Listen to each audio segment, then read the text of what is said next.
অন্তর্বর্তী সরকার গঠনের ৬ মাস পর আয়নাঘর পরিদর্শনে যান প্রধান উপদেষ্টা ডক্টর মোহাম্মদ ইউনূস। এ সময় গুমের শিকার হওয়া ব্যক্তি, ভুক্তভোগী পরিবারের সদস্য এবং দেশি বিদেশি গণমাধ্যম কর্মীদেরও সাথে নিয়েছিলেন তিনি। তাদের মধ্যে উপস্থিত ছিলেন ৮ বছর ধরে গুমের শিকার অবসরপ্রাপ্ত ব্রিগেডিয়ার জেনারেল আব্দুল্লাহিল আমান আজমি। ৫ আগস্টের পর ফিরে আসেন তিনি। আজমি জামায়াতে ইসলামীর প্রয়াত আমির অধ্যাপক গোলাম আজমের মেঝো ছেলে।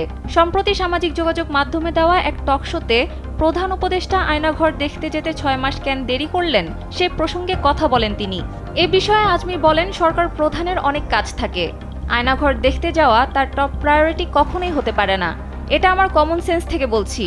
এ প্রশ্নের উত্তর তিনিই দিতে পারবেন। স্যান্ডেলিনা সো, রূপচর্চায় আভিজাত্য।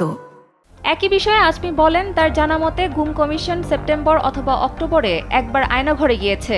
সেপ্টেম্বরে গুম কমিশন তার ইন্টারভিউ নিয়েছিল। ইন্টারভিউর বর্ণনা অনুযায়ী তারা রুমগুলো খুঁজে পেয়েছিল। এতদিন পর কেন গেলেন এমন বিতর্কিত প্রশ্নের জবাবে আজমি বলেন, আমরা আবেগী জাতি, আমরা আবেগ দিয়ে বেশি পরিত্যক্ত হই।